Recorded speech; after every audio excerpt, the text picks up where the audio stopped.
Here are 25 controller tips and tricks to help you improve on controllers so much faster, and this also applies to console players. If you put your ADS look horizontal speed and ADS look vertical speed on a lower sensitivity, you would have way more accurate aim and aimbot like aim on controller with ARs and SMGs. But be careful, because if you put the sensitivity too low, you're gonna have a hard time tracking opponents at the sky. A recommendation for this setting right here, and this is what I use, is a 9-9. It's perfect to have the best aim possible. Second, if you crouch up and down while shooting at an opponent close range, it will be harder for the enemy to hit you and your aim will become more accurate. But you have to practice with this technique because it takes time to learn for some players. As you can see in all of my clips in this video, I'm literally crouching up and down or crouching while I'm shooting at an opponent far range. That is because, again, it makes your aim way more accurate. This is a bit obvious, but you want to make sure your crouch button is on your right stick so you don't have to take your two fingers off your joysticks. I'll go into that in a little more detail later on in the video, but that's an important tip, so don't forget to stick around for that. Third is to make sure you have the correct dead zone for your controller. Dead zone really depends on your controller. If you have stick drift, don't have stick drift, or if you have a little bit of stick drift, and I'll give you dead zones for all three of those. If you do not have stick drift at all, I would recommend a dead zone between 5-5 to 7-7, but I would recommend to play with it. If you have a little bit of stick drift, I would recommend 10-10, and that's what I use. If you have a lot of stick drift, I would recommend 13-13, nothing above 15-15, because if you put your dead zone too high, your editing is going to be too stiff. Fourth, left trigger release and right trigger release is a controller setting most controller players overlook. If you have mouse click triggers on your controller, keep this setting on 5-5. If you do not have no mouse click triggers on your controller, I would recommend a 15 through 25. But again, every single tip I say in this video, I would recommend to play around with this setting to find the best setting for your playstyle. Fifth is to stop jumping and sliding while you're fighting an opponent, or just in general. You should only be jumping and sliding while you're rotating around the map. You should not be jumping or sliding again while you're fighting an opponent. First off, when you jump, your aim is going to become more horrible. Second off, when you slide, your aim is also going to become more horrible. We're not in 2018 no more. You're not going to get sniped from the back from 1,000 meters away. As I said previously, you should only spam crouch and crouch. 6, you have to learn how to control your bloom with all your weapons to have a lot of bloom on it. For example, the scar. This is pretty simple to learn, so let me teach you real quick. This also involves tip number 7, so make sure you listen to this one. This is something I like to call the tap fire method, which I taught a lot of people about, and now they have the best aim possible. So basically what the tap fire method is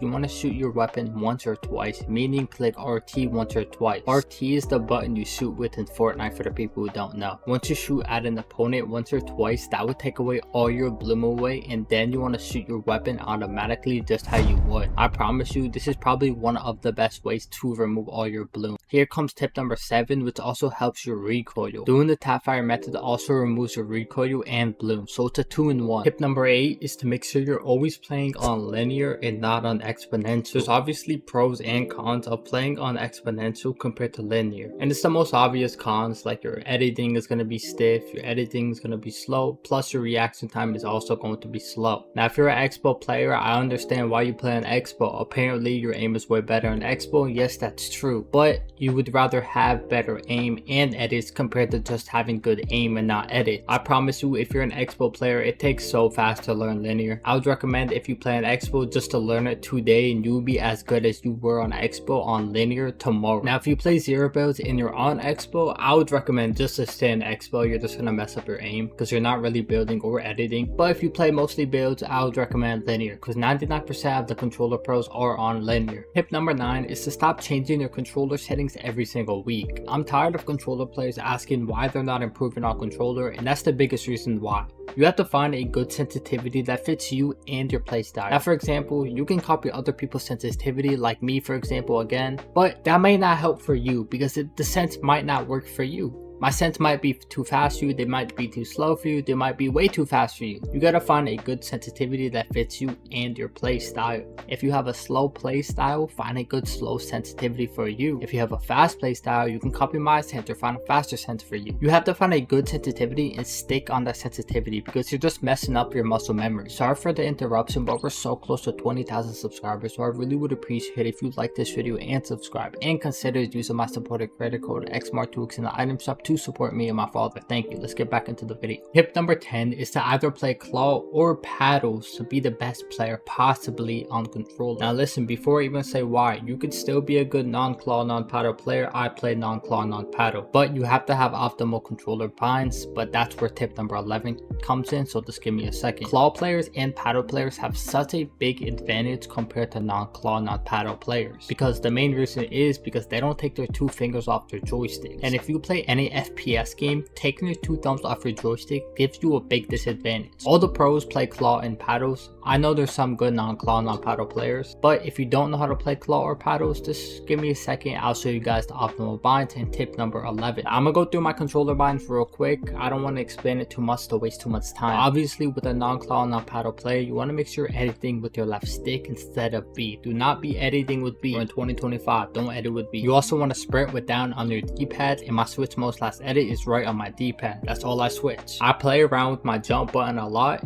If you want to go more advanced, you can put your jump button on your right stick, but sometimes it just messes with my head, so I switch it back to A. Tip number 12 is a fast tip. Do not use simple edit if you actually want to improve on controller. For obvious reasons, I won't really explain why, but just don't use simple edit. Learn how to edit. Actually, you would become so much better. Tip number 13 is to make sure your auto confirm edits is on both so you can edit as fast as possible. You also want to go to your edit hold time and put that on 0.100, so the lowest possible. Tip number 14 is to stop playing like a mouse and keyboard player as a controller player. Let me explain what this means. I know all controller players like to try and edit as fast as possible. I know it's kind of ironic because I do the same thing, but I kind of learned how to take advantage of my aim assist compared to just trying to edit as fast as possible or build as fast as possible. So should you though. So take advantage of the aim assist we have. Tip number 15 and the last final tips are by far the most important tip. So I want your head in your monitor or your screen, literally. Make sure you're always playing confident and not playing scary. Let me explain what confident is. Playing confident in Fortnite is literally W keying every single person you see, no matter how good or bad you are. You're never gonna get good at any video game if you just play scary, meaning if you're just camping or playing in a box. Pushing every single person in your lobby would help you improve on controller and just in general in Fortnite 1,000 times faster. For example, let's just say you're in a ranked game and you see clicks in your lobby. Your initial reaction is gonna be like, yo bro, let me just camp.